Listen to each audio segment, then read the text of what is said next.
ternyata pas Ali ini mendengar suara dari penyadap yang ada di iPad anaknya ini, mendengar bahwasannya anak ini pulang gak sendirian bersama dengan seorang pria yang tengah mereka ini kayak melakukan canda tawa gitu ya kan.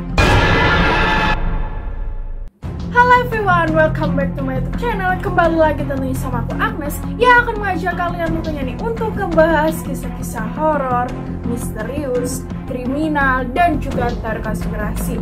Yaps, ketemu lagi sama aku yang akan mengajak kalian untuk ngebahas, mengutik kisah-kisah kasus kriminal dan juga kisah-kisah horor yang mungkin kalian penasaran, kalian ingin ketahui, dan mungkin ini sebagai suatu pembelajaran dalam hidup kalian. Dan aku harap kalian jangan bosen-bosen ya, dan jangan berani-berani untuk skip video aku, karena ini merupakan video yang menurut aku cukup menarik dan cukup menambah wawasan. Nah, di pembahasan aku kali ini, aku akan ngebahas mengenai salah satu kasus kriminal yang datang dari salah satu TikTokers yang cukup terkenal, dan mungkin itu kalian ikutin dan menjadi salah satu favorit kalian. Kalian pasti udah pada penasaran kan? Sebelum aku lanjutin, aku ingetin ke kalian untuk apa? Untuk klik tombol like, komen, dan juga subscribe serta share ke teman-teman kalian. Agar apa? Agar aku bisa terus semangat upload videonya tiap hari.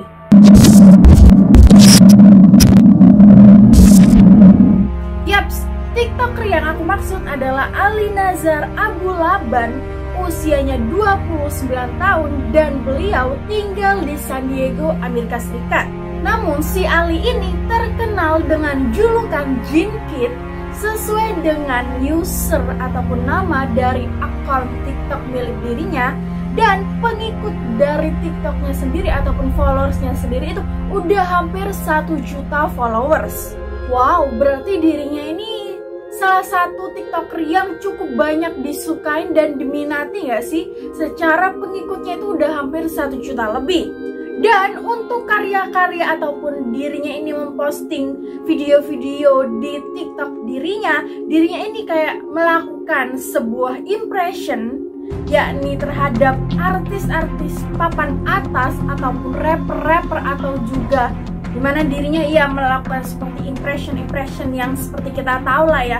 Dan kalau misalnya kita bisa lihat videonya, videonya tuh mirip banget loh, hampir mirip lah 11-12 sama versi aslinya. Dan kalau misalnya ada beberapa video-video yang menurut aku ini kayak fun, lucu, menghibur gitu loh, kayak gak ada pikiran akan ada sesuatu hal yang buruk terjadi terhadap dirinya. Diketahui juga kalau misalnya si Ali ataupun Jin Kid ini tinggal di San Diego itu di salah satu apartemen yang ada di Amerika, dan gak tinggal seorang diri, melainkan bersama dengan sang istri, yakni Anna Abu Laban, dan juga anak perempuannya yang usianya 5 tahun. Berarti kita ini kan udah tahu dong kalau misalnya si Jin Kid ini cukup famous ya kan di dunia persosmedan.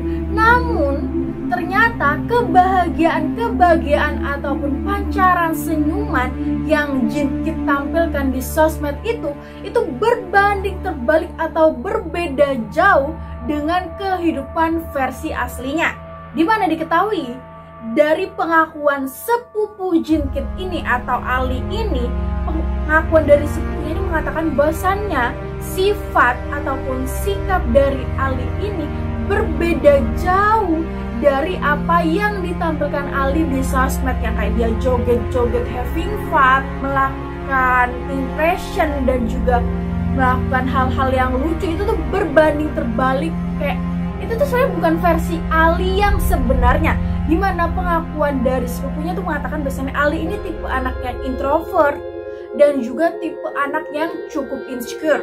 Karena apa? Karena sang istri ini, Ana ini tipe orang yang kayak hidupnya bebas, yang benar-benar ekstrovert ya anggapannya gitu ya kan. Itu dia tuh tipe anak yang sosial gitu loh, gampang berbaur, suka main bersama kawan-kawan sini, sedangkan Ali tuh nggak sama sekali. Dirinya nih sukanya tuh cuman kayak menyendiri, berpisah dari ramaian, intinya kayak ya benar-benar anak introvert pada umumnya lah ya. Nah, si Ali ini itu tuh kayak sering gitu loh cekcok dengan sang istri. Karena apa? Karena sang istri ini kan hobinya kan kayak bersosial gitu ya kan, main, terus keluar, ketemu sama orang banyak. Sedangkan Ali nih kayak berusaha mengekang gitu loh, membatasi, tapi membatasinya tuh cukup keterlaluan. Kayak gak boleh main atau bergaul dengan teman satupun, itu gak boleh sama sekali. Gak boleh berkomunikasi dengan pria manapun, itu juga gak boleh sama sekali. Jadi kayak si anak ini, sang istri ini ngerasa kalau misalnya kok keterlaluan banget ya suami gue, kayak ini udah di luar batas gitu loh. Kan boleh gitu ya bersosial, sekali-sekali kan boleh, kenapa harus dikekang kayak gitu loh. Lalu pada bulan September 2021, si anak ataupun istrinya ini melaporkan suaminya sendiri ke polisi karena diketahui bahwasannya Ali ini mendorong sang istri sampai jatuh di depan anaknya sendiri. Kan gak bagus ya kan, kayak cekcok ataupun bertengkar antara suami istri, apalagi ibu dan ayah yang udah punya anak, di depan anaknya sendiri. Nah, ternyata pertengkaran ataupun kejadian gak enak tersebut itu gak cuman berhenti sampai di situ aja. Diketahui pada tanggal 18 Oktober 2021 lalu, si Ali ataupun Jingkit ini diketahui keluar dari apartemen karena diusir oleh sang istri. Lalu 3 hari kemudian, tepatnya pada tanggal 21 Oktober, si Ali ini datanglah itu ke apartemennya pagi-pagi hari di saat sang istri dan juga anaknya itu tengah nggak ada di rumah ya kan. Dirinya ini masuk menggunakan kunci serep yang emang dirinya ini emang sengaja punya gitu ya kan, untuk bisa gampang masuk ke apartemennya. Nah udah masuk, pas masuk dirinya ini malah mengobrak-ngabrik barang-barang atau perabotan yang ada di dalam apartemen. Kayak berusaha gitu loh menunjukkan kepada sang istri yakni Ana, berusaha menunjukkan kalau misalnya ini loh aku bisa juga marah, aku juga bisa memberontak. Dan gak sampai di situ aja, si Ali ini memasang penyadap suara di iPad sang anak, juga berusaha apa ya, kayak pengen tahu gitu loh keseharian yang dilakukan oleh sang keduanya dan juga hal-hal apa sih yang dikatakan oleh sang istri kepada anaknya. Siang harinya anak ini kembali lah itu ke dalam apartemen, cuman dirinya ini kan tahu gitu ya kan bahwasan rumahnya ini udah berantakan, udah acak-acakan banget. Cuman kok malah nggak ngelaporin ke polisi gitu ya kan karena tindakan tersebut. Ternyata pas Ali ini mendengar suara dari penyadap yang ada di iPad anaknya ini, mendengar bahwasannya anak ini pulang nggak sendirian bersama dengan seorang pria yang tengah mereka ini kayak melakukan canda tawa gitu ya kan. Pas detik itu juga itulah mulailah itu kemarahan mereka-reka kepada si Ali, karena Ali merasa bahwasannya what, kayak itu apartemenku, uangku, kerja kerasku, tempat tinggalku ya kan, itu hidupku, kenapa kamu merusak semuanya gitu, merasa dihianati banget. Kayak ini loh, lo masih punya suami, kenapa lo malah bergurau, bercanda, having fun dengan pria lain. Itulah kemarahannya si Ali ini mereka-reka pada saat itu. Karena kemarahan dan juga kekesalan serta kecemburuan Ali yang berkah-reka, dia langsung tuh ambil pistol, langsung menuju apartemennya. Dan pada saat dibuka pintu apartemennya, dia harus menyaksikan lagi hal di mana sang istri tengah bercumbu dengan sang kekasih mungkin atau seorang pria tersebut. Nah, karena melihat kejadian tersebut, udah marahnya tingkat tinggi ya kan, tingkat levelnya tinggi ya kan.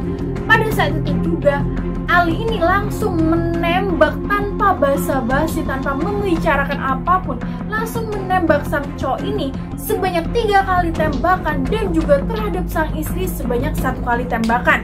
Karena tembakan-tembakan tersebut keduanya meninggal di tempat.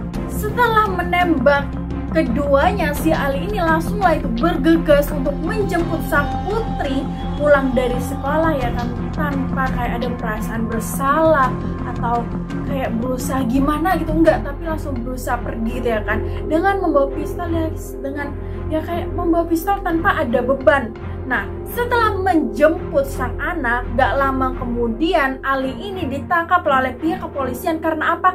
Kan itu kan di apartemen, pasti kan tetangga-tetangga apartemennya pasti denger dong suara tembakan yang cukup keras ya kan, yang akhirnya kayak berusaha itu melaporkan karena ada tindakan kriminal. Nah, setelah Ali ini ditangkap dan pada saat di pengadilan itu kan terdapat sebuah rekaman atau cuplikan dirinya ini tengah menangis gitu ya kan. Cuman pada saat itu pengakuan dari sepupu Ali sendiri itu mengatakan bahwasannya kayak itu bahwasannya cuman acting aja deh, kayaknya Ali cuman bersandiwara belaka. Karena apa? Karena itu bukan jati dirinya Ali yang sesungguhnya. Karena sepupunya sendiri bilang kayaknya dia ini cuman acting deh. Kayaknya nih dirinya nih nggak beneran nangis, cuman pura-pura aja deh. Dia ini nggak nunjukin emosinya dan dirinya ini kelihatan seperti orang jahat dan jahat. Lalu setelah melakukan beberapa persidangan, akhirnya Ali ini ditetapkan yakni dihukum penjara selama 25 tahun penjara. Nah, sebelum itu Ali ini kan emang ke hadapan pihak publik gitu ya kan. Itu kan gak mengaku bahwasannya emang dirinya menembak. Cuman dari pengakuan sang ibu Ali ini mengaku kepada ibunya bahwasannya dirinya ini emang sengaja menembak sang istri dan juga pria lain karena pas dilihat itu tengah bercumbu, jadi emosi belaka gitulah. Dari pelajaran video ini yang bisa kita ambil itu kan kayak kasihan itu bukan kepada Ali ataupun sang istri yang gak asli, tapi kepada anaknya yang usianya tuh masih belia banget, masih 5 tahun, harus kehilangan kedua orang tuanya, yang satu udah gak ada, yang satu lagi di penjara. Kayak miris banget, kasihan banget ya gak sih? Oke teman-teman, itu tadi mengenai kasus kriminal dari salah satu tiktokers. Nah, pelajaran yang bisa kita ambil di sini bahwasannya kebahagiaan ataupun keceriaan yang kita lihat dari seseorang di sosial medianya itu tuh belum tentu gitu loh di kehidupan versi aslinya itu tuh sesuai dengan apa yang ia tunjukkan. Nah, kalau misalnya nih kalian tertarik dengan video aku, jangan lupa untuk klik tombol like. Dan buat kalian nih, buat yang mau request hal-hal ataupun kisah-kisah berita yang lagi viral ya kan, kalian juga bisa tinggalin dengan cara komen di bawah.